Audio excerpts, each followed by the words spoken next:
प्यारे दोस्तों, बहुत-बहुत स्वागत है आपका अपने चैनल यूजीसी नेट साहित्य दर्पण में।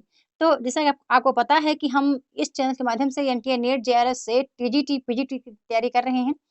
साथ-साथ हम D triple SSB, KVS, NVS की तैयारी भी हिंदी विषय से करते जा रहे हैं। तो हमने कहा है कि हम आदिकाल, भक्तिकाल, रीतिकाल और आधुनिक काल से इम्पोर्टेंट महत्वपूर्ण टॉपिक आपको बताना चाहती हूँ कि कहाँ से ज़्यादा प्रश्न बनने के चांस रहते हैं। तो आप उसको अपने कॉपी में या फिर अपनी बुक में नोट डाउन करते चले जाइएगा। इन प्रश्नों को सॉल्व करने से पहले मैं बता दूं कि सबसे पहले हम थोड़ा सा सिलेबस की जांच करते हैं। ठीक है, हम सिलेबस देख लेते हैं कि सिलेबस कैसा है हमारा, है ना। सिलेबस में क्या करना है, तो सबसे पहले चलते हैं हम सिलेबस की ओर। तो हम आ गए हैं फ्रेंड्स सिलेबस पर। और देखिए सिलेबस हमारा दिया गया है भक्ति काल का पूरा सिलेबस, आप देखिएगा बड़े गौर से। प्रश्न कहाँ से बनता है वो मैं बताना चाहूंगी, चाहे आप यूजीसी नेट दें, आप टीजीटी पीजीटी दें, बड़े ध्यान से देखिएगा मेरी बात को और सुनिएगा भी, है ना। तो सबसे बता दूं सबसे ज्यादा प्रश्न कहाँ से बना है, भक्ति आंदोलन के उदय के सामाजिक सांस्कृतिक कारण। बहुत ज्यादा प्रश्न यहाँ से बनता है, ठीक है, कि भक्ति आंदोलन के का उदय कहाँ हुआ है। कुछ विद्वान कहते हैं उत्तर भारत से, कुछ कहते हैं दक्षिण भारत से। तो इस पर भी प्रश्न बनने के चांस रहते हैं, यहाँ से प्रश्न बनता है। और प्रश्न कहाँ से बनता है, आलवार संत से। ठीक है, आलवार संत से प्रश्न बनता है। भक्ति काव्य के प्रमुख संप्रदाय करना आपके लिए बहुत इंपॉर्टेंट है। संप्रदाय, इसका दर्शन, इसके प्रवर्तक आचार्य कौन है, उनका समय काल क्या है, यहाँ से प्रश्न बनता है। ठीक है, मुझे नहीं लगता कि यूट्यूब पर कोई इस तरह मतलब एक एक चीज को बारीकी से आपको पढ़ाएगा। बाकी के पढ़ाते सभी हैं, लेकिन सब कुछ झोंक देना एक ही क्लास में, सब कुछ शेयर कर देना, सब कुछ बता देना आपको शायद ही बताते होंगे फ्रेंड्स। बाकी हमने अभी देखा नहीं है। मैं चाहती हूँ कि यदि आप मुझसे जुड़े हुए हैं तो आपका ज़्यादा से ज़्यादा लाभ हो मेरे द्वारा, है ना। जो चीज़ें हमने सीखी है एग्ज़ाम के दौरान, जो हमने एनालिसिस किया है पीवाईक्यू को करने के बाद, वही चीज़ें मैं आपके साथ शेयर करती चली जा रही हूँ। वीडियो पसंद आए तो बहुत ज़्यादा लाइक किया करें, है ना। अपने मित्रों के साथ शेयर करें, एक कमेंट के माध्यम से अपना फीडबैक अवश्य सेंड करें, ताकि मेरा मोटिवेशन बना रहे, मुझे भी उत्साह बने लगे और मैं ऐसे ही निरंतर वीडियो लाती रहूं, है ना। आज वीडियो काफी बड़ी हो सकती है, क्योंकि मैंने कहा है कि भक्ति काल का संपूर्ण तथ्य मैं लेकर आऊंगी। भक्ति काल का मैं दिखाऊंगी आपको प्रूफ कि सूफी काव्य से कैसे प्रश्न बनेंगे, राम भक्ति शाखा से कैसे प्रश्न बनेंगे, कृष्ण भक्ति शाखा से कैसे प्रश्न बनते हैं। तो बने रहना आप बिल्कुल, है ना। तो एक टॉपिक ये आपको पढ़ना है। इसी में से एक टॉपिक इंपॉर्टेंट है, निर्गुण सगुण। ये एक छोटा सा आपको जो निर्गुण और सगुण कवि दिख रहे हैं ना, बहुत ज्यादा इसके अंदर कवि हैं, उनकी रचनाएं याद रखना है, उनका काव्य याद रखना है। वो कैसे, आचार्य शुक्ल के मतानुसार निर्गुण और सगुण कवियों को आपको देखना है। इसी के अंतर्गत अष्टछापी कवि आएंगे, है ना। इंपॉर्टेंट तथ्य जितना होगा वो हम प्रश्नोत्तरी के माध्यम से चलिए करते हैं। तो अब चलते हैं प्रश्नोत्तरी की तरफ, है ना। वो प्रश्नोत्तरी करेंगे, इसके बाद में कुछ और प्रूफ आपको दिखाने वाली हूँ कि क्या इंपॉर्टेंट है। तो आप बिल्कुल बने रहिए वीडियो के साथ। और वीडियो पसंद आए फ्रेंड तो प्लीज आप शेयर किया करें, अपने मित्रों के साथ शेयर करें किया करें, और ज्यादा से ज्यादा मित्रों को कहें कि सब्सक्राइब करें, वो जुड़े और देखें यहाँ से कि एक घर की गृहिणी घर का काम काज संभालते हुए फिर आपके लिए टाइम निकाल करके कुछ चीजें आप तक शेयर करना चाहती है। तो ये हमारा प्रश्न आ गया। प्रश्न बनता है कि किस संप्रदाय में गद्दी पूजा का विधान है। ठीक है, प्रश्न हमारा बनता है। सबसे पहले प्रश्न हम देख लेते हैं, माफ कीजिएगा। पहला प्रश्न हमारा बनता है कि निम्न में से कौन आलवार भक्त नहीं है। मैंने वहां बताया है आलवार संतों को आपको पढ़ना है। अभी मैंने पीडीएफ आपको दिखाया है यूजीसी नेट का, है ना। आप चाहे किसी भी एग्जाम की प्रिपरेशन करें फ्रेंड्स, महत्वपूर्ण है कंसेप्ट का क्लियर होना।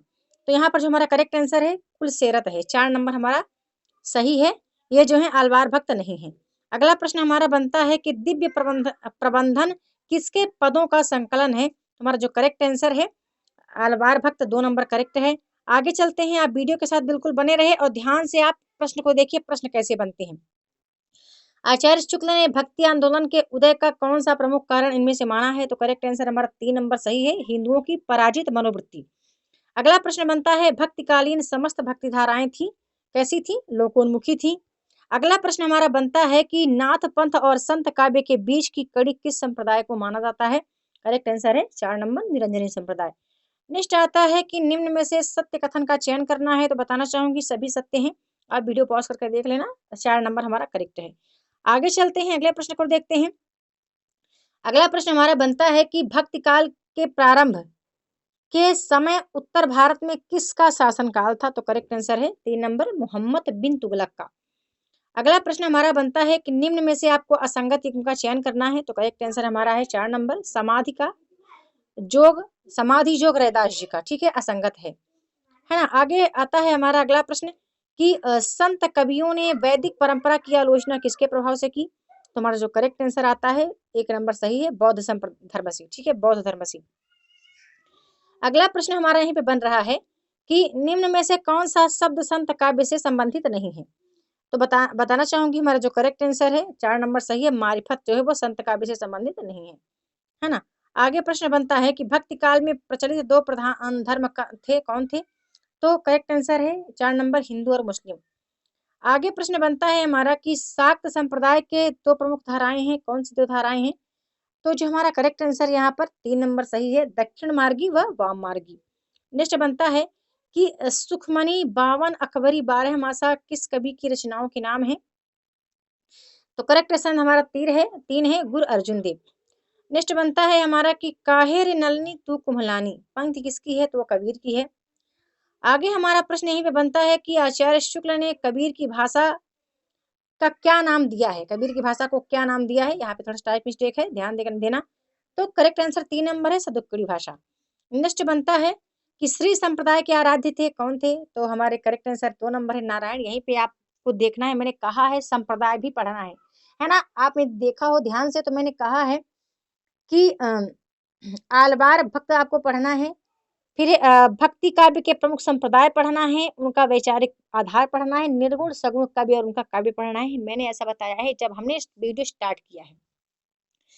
तो हमारा करेक्ट आंसर मिल गया। आगे देखते हैं, अगला प्रश्न आता है कि श्री कृष्ण लीला प्रधान पहला संस्कृत काव्य कौन सा है? तो करेक्ट आंसर है गीत गोविंद।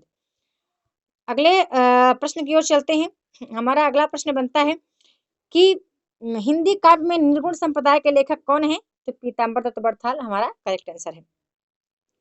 आगे चलते हैं, अगला देख लेते हैं, भक्ति काल को प्रथम नवजागरण काल कहने वाले विद्वान कौन है? तो डॉक्टर बच्चन सिंह हमारा करेक्ट आंसर है।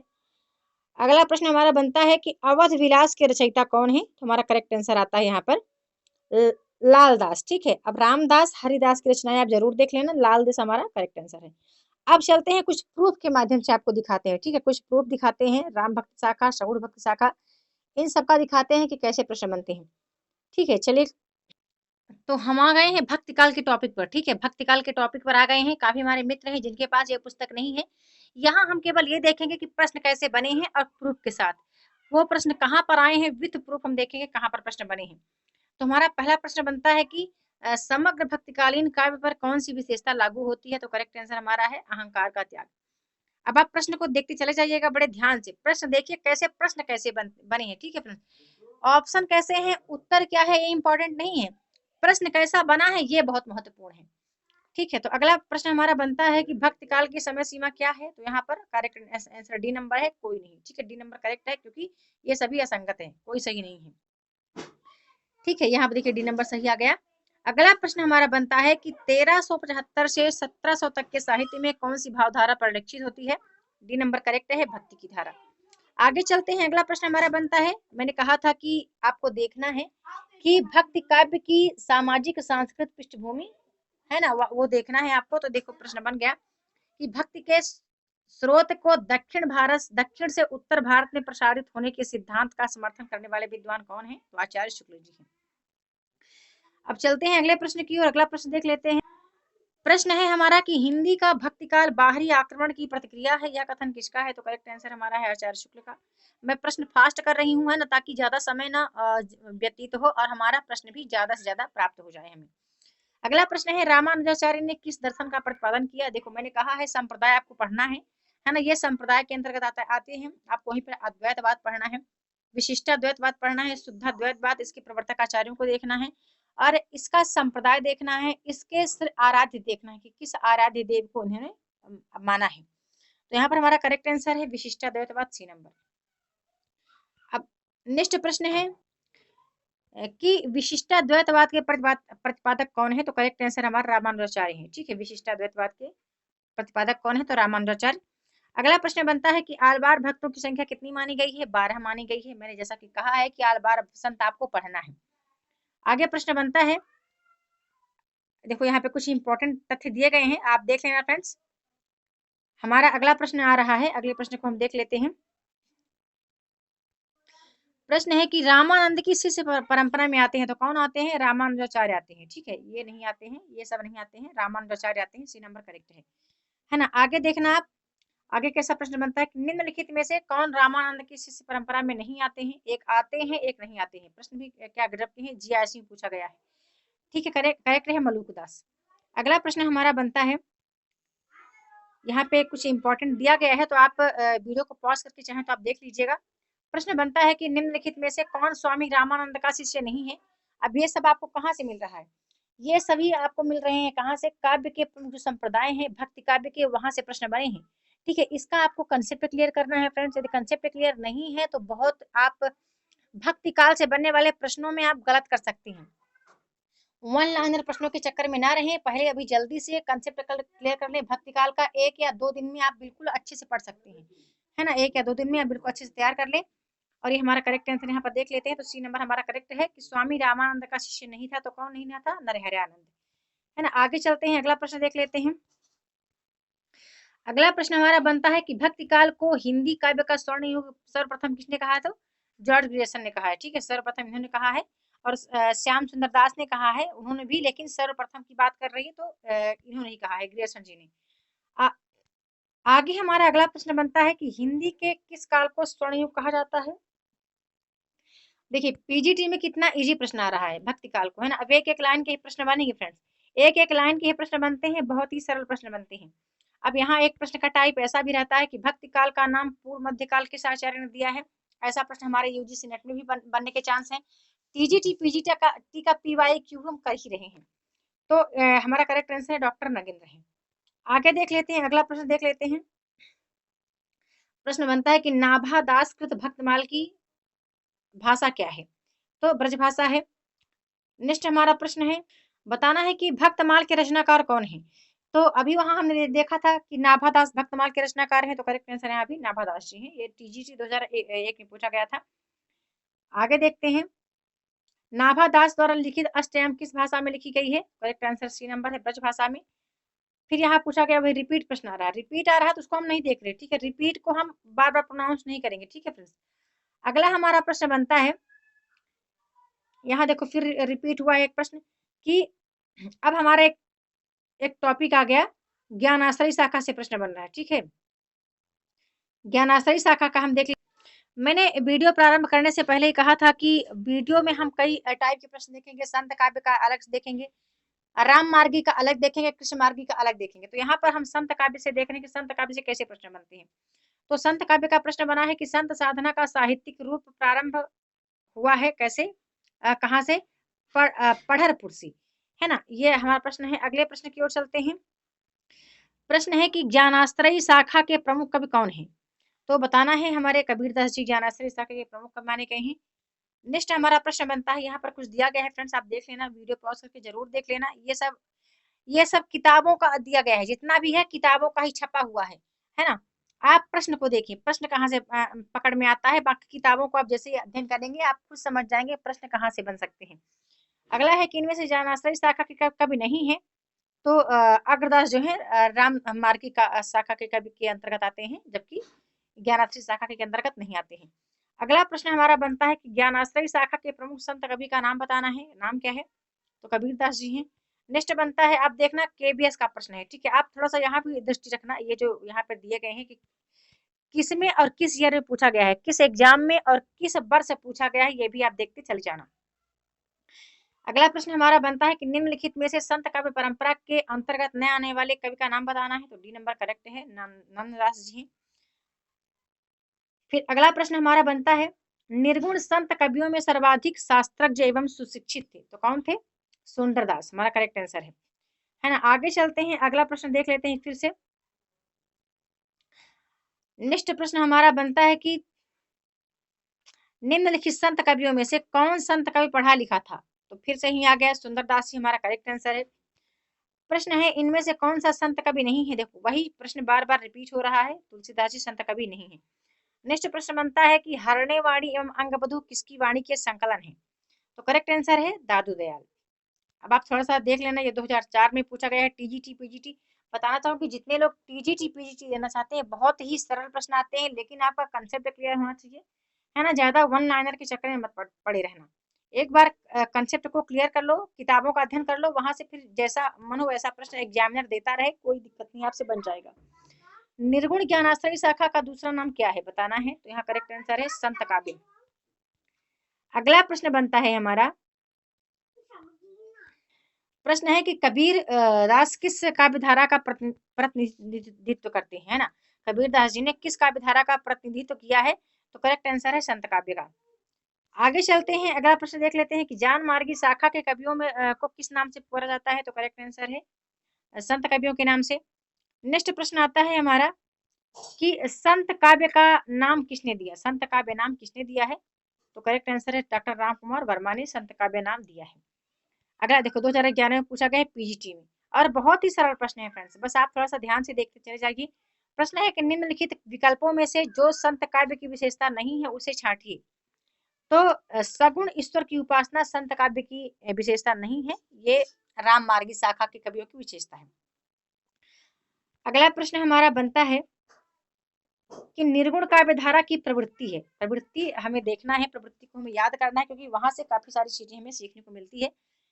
तो हमारा जो करेक्ट आंसर यहाँ पर आ गया है, सी नंबर करेक्ट है, रूढ़ियों एवं आडंबरों का विरोध, यह जो है निर्गुण काव्य धारा की प्रवृत्ति है। आगे देख लेते हैं, अगले प्रश्न की ओर चलते हैं। प्रश्न हमारा बनता है कि आचार्य शुक्ल ने भक्ति काल के निम्नलिखित कवियों में से किसे सबसे कम महत्व प्रदान किया है, तो सी नंबर कबीर को। ठीक है, अगला प्रश्न हमारा बनता है, प्रश्न हमारा बनता है कि भाषा में बहुत परिष्कृत और परिमार्जित न होने पर भी कबीर की उक्तियों में कहीं कहीं विलक्षण प्रभाव और चमत्कार है, प्रतिभा उनमें प्रकट थी, इसमें संदेह नहीं, पंक्ति किसकी है बताना है। तो आचार्य शुक्ल ने कहा है, जीआईसी में पूछा गया है, यूपीपीएससी एलटी ग्रेड में पूछा गया है 2018 में। देखिए, तो यहाँ पर हम विथ प्रूफ पढ़ रहे हैं कि प्रश्न कैसे बने हैं और कहाँ पर बने हैं। प्रश्न बनता है कि दुक्कड़ी भाषा से आशय है, क्या है, तो सी नंबर करेक्ट है, जिसमें अनेक प्रांतीय भाषाओं बोलियों के शब्दों का मिश्रण हो, है ना। आचार्य शुक्ल ने सदुक्कड़ी भाषा माना है, कबीर दास के, कबीर जी की भाषा को सदुक्कड़ी भाषा कहा है। अगले प्रश्न की ओर चलते हैं। प्रश्न है कि अजगर करे न चाकरी पंछी करे न काम, दास मलूका कह गए सबके दाता राम किसका है, तो मलूक दास का है, नाम से स्पष्ट हो रहा है। ठीक है, अगला है ज्ञान बोध किसकी रचना है, करेक्ट आंसर बी नंबर है मलूक दास की। नेक्स्ट प्रश्न बनता है कि भक्ति विवेक निम्नलिखित में से किसकी रचना है, करेक्ट आंसर है मलूक दास की।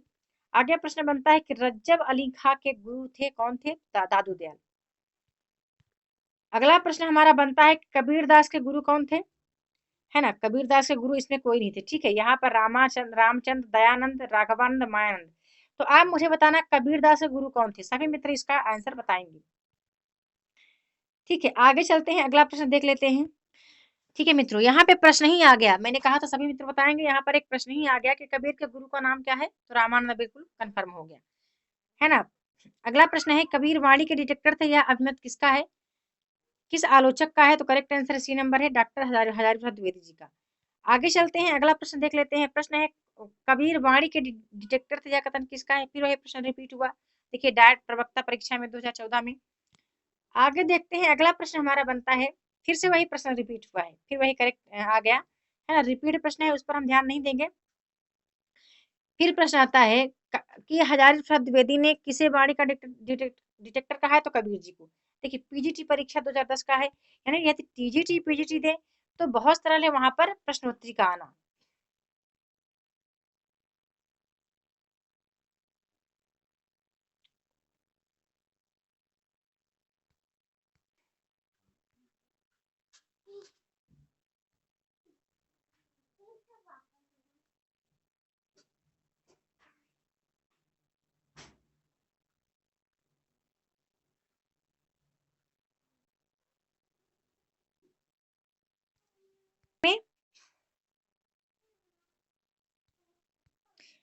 ठीक है, हम सूफी काव्य कर रहे हैं। सूफी काव्य में से ये पहला प्रश्न हमने देखा, है ना। सूफी काव्य का पहला प्रश्न हमने देखा कि मुल्ला दाऊद हमारा करेक्ट आंसर है।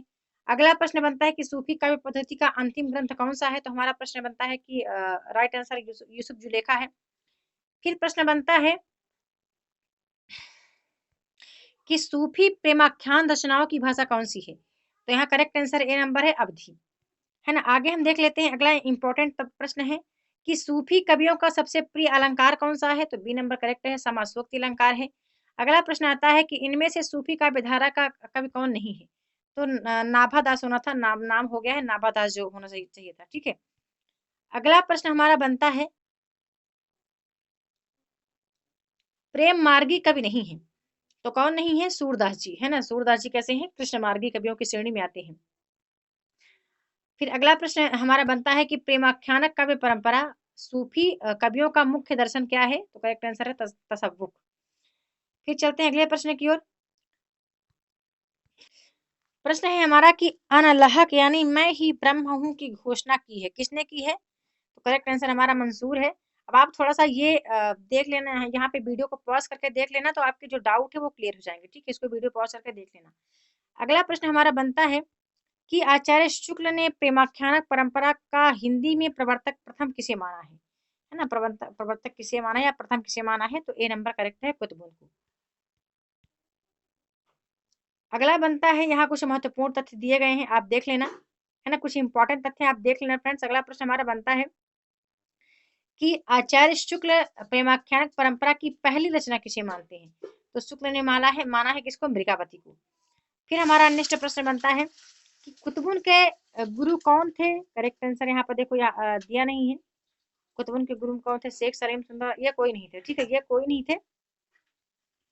यहाँ पे दिया है कि त्रुटि पाई गई थी इस प्रश्न में। कुतुबुन के गुरु का नाम यहाँ देखो, करेक्ट आंसर आ गया शेख बुरहान, है ना। फिर ये पीजीटी 2000 परीक्षा में पूछा गया था। अगला प्रश्न हमारा बनता है, मृगावती के लेखक का नाम बताना है। करेक्ट आंसर है मंझन, वो सॉरी कुतुबुन मृगावती के हैं, माफ कीजिएगा, मंझन का मधुमालती है, ठीक है, मंझन का मधुमालती है, मृगावती कुतुबुन का है। अगला देख लेते हैं, अगले प्रश्न की ओर चलते हैं। फिर वही रिपीट प्रश्न आया है उसी तरह का कि कुतुबुन की रचना कौन है? तो मृगावती है, रिपीट है, देखो यहाँ पूछा गया है ना। अगला है मुल्ला दाऊद की भाषा कैसी है? तो ठेठ अवधी है, आप यहाँ पे दृष्टि रखे रहना कब पूछा गया है। अगला प्रश्न हमारा बनता है कि इनमें से जायसी की रचना कौन सी नहीं है? तो चित्रावली नहीं है। अगला प्रश्न बनता है कि कौन सी रचना जायसी कृत नहीं है? तो यहाँ भी देखो आ गया, मधुमालती नहीं है। फिर हमारा प्रश्न बनता है कि मधुमालती के रचनाकार कौन है? मंझन है। वन लाइनर प्रश्न बना है, देखो टीजीटी में पूछा गया है, ठीक है, सब टीजीटी के हैं, कुछ पीजीटी के हैं, जीआईसी जीडीसी के हैं, कुछ प्रश्न यूपीपीएससी के भी हैं, तो आप देखते चले जाओ प्रश्नों को, ठीक है। अब हम चलते हैं अगले प्रश्न की ओर कि जायसी किस धारा के कवि हैं, है ना। प्रेमाख्यानक काव्य धारा के, बड़ा ही सरल प्रश्न बना है। ऐसे प्रश्न बनते थे तो नहीं लगता कि कोई एग्जाम डिस्क्वालीफाई होता होगा, लगता है सभी पास हो जाते होंगे। अगला प्रश्न है कि सूफी मुक्तक काव्य का प्रथम रचयिता इनमें से कौन सा कवि था? तो करेक्ट आंसर है हमारा बी नंबर, अमीर खुसरो। फिर चलते हैं अगले प्रश्न की ओर। अगला प्रश्न है कि मलिक मोहम्मद जायसी को जायसी कहा जाता है, क्यों? क्योंकि वे जायस नामक स्थान के निवासी थे। फिर देख लेते हैं, है ना, अगले प्रश्न की ओर चलते हैं। हमारा अगला प्रश्न यहीं से यहाँ पर बन रहा है। यहाँ पर बहुत महत्वपूर्ण तथ्य जायसी के बारे में सब किताब में है आपके, आप डरे नहीं कि यहाँ पर कुछ एक्स्ट्रा दिया है, सब आपकी किताबों से ही लिया गया है ना। इसलिए मैं कहती हूँ आप कंसेप्ट क्लियर करो, सब आपकी किताबों से ही दिया गया है। प्रश्न है कि पद्मावत की विधा है क्या है? तो प्रबंध काव्य है। अगला प्रश्न बनता है कहरनामा किसकी रचना है? हम जानते हैं ये जायसी जी की है। हमारा अगला प्रश्न बनता है कयामत का वर्णन जायसी द्वारा रचित किस काव्य में हुआ है? तो करेक्ट आंसर हमारा बी नंबर है, आखिरी कलाम में। प्रश्न बनता है मलिक मोहम्मद जायसी के प्रसिद्ध प्रबंध काव्य का नाम बताना है, क्या है? तो करेक्ट आंसर बी नंबर है, पद्मावत है। अगला प्रश्न हमारा बनता है पद्मावत के रचनाकार हम जानते हैं कि जायसी जी, पद्मावत के रचनाकार मलिक मोहम्मद जायसी जी हैं। अगला प्रश्न बनता है कि अखरावट काव्य कृति के रचयिताकार कौन है? तो जायसी जी ही हैं, है ना। फिर चलते हैं अगले प्रश्न की ओर। अगला प्रश्न देखिए, फिर वही रिपीट हुआ कि पद्मावत क्या है? तो एक त्रासदी है। आगे चलते हैं अगले प्रश्न की ओर, देख लेते हैं। फिर देखिए प्रश्न बन गया कि पद्मावत के रचयिता कौन है? फिर वही रिपीट प्रश्न हुआ, ठीक है, फिर वही रिपीट हो गया। अब मैं इसको काट छाट करके लाऊंगी। जो प्रश्न रिपीट है ये है कि यहाँ पर आपको देखने को मिलता है कि प्रश्न कब आया हुआ है ना, अवधि में, है ना। पद्मावत किस भाषा में लिखा गया है? फिर वही प्रश्न आ गया अवधि में। अगला प्रश्न है पद्मावत के अनुच्छेदों का नाम बताना है। तो अनुच्छेद क्या है? खंड में इसको डिवाइड किया गया है।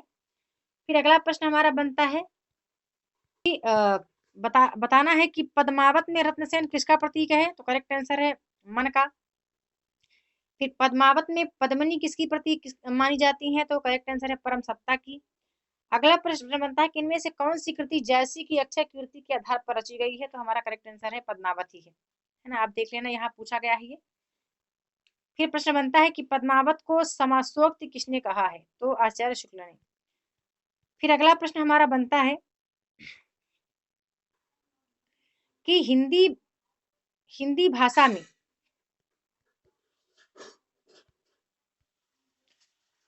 प्रश्न हमारा आता है कि छार उठाए लीन एक मुट्ठी दीन उड़ाए फिर थमी झूठी, है पंक्ति किसकी है, पद्मावत से ली गई है। नेक्स्ट प्रश्न हमारा बनता है कि निम्नलिखित में से किस कवि ने सिर्फ अवधी भाषा में ही रचना की है, तो करेक्ट आंसर है हमारा यहाँ पे, करेक्ट आंसर हमारा आते हैं जायसी जी, ठीक है। अगले प्रश्न की ओर चलते हैं, चित्रावली किसकी रचना है, तो करेक्ट आंसर हमारा है चित्रावली किसकी है, उस्मान की रचना मानी गई है। अगले प्रश्न की ओर चलते हैं, अगला प्रश्न हमारा बनता है कि हिंदू मुख पर पाँव न रखे, ये भी बताना है किससे संबंधित है, तो करेक्ट आंसर हम जानते हैं कि हमारा करेक्ट आंसर इस पर सी नंबर सही है, नूर मोहम्मद अनुराग वासी से लिया गया और कई बार एग्जाम में रिपीट हुआ, नेट के एग्जाम में फ्रेंड्स ये कई बार प्रश्न रिपीट हो चुका है, ठीक है। वीडियो को बड़े ध्यान से देखिएगा, आज यहाँ बहुत कुछ आप सीख सकते हैं। प्रश्न बनता है कि हिंदी भाषा में रचनाकार करने पर किस सूफी कवि को मुसलमानों का उपलम्ब सुनने को मिला था, तो नूर मोहम्मद है, ठीक है। ये बिल्कुल स्पष्ट लिखा है पांडे जी की पुस्तक में, पांडे जी की पुस्तक बहुत कमाल की है, सब प्रश्न वहीं से लिए गए हैं, सभी प्रश्न वहीं से लिए गए हैं। अगला प्रश्न है कि सूफी काव्य परंपरा का एक ग्रंथ है इंद्रावती, इसके रचनाकार कौन है, तो नूर मोहम्मद है। फिर यहाँ पर आ गया राम भक्त शाखा, है ना। अब हम राम भक्त शाखा और कृष्ण भक्त शाखा को एक अलग वीडियो में लेकर आएंगे।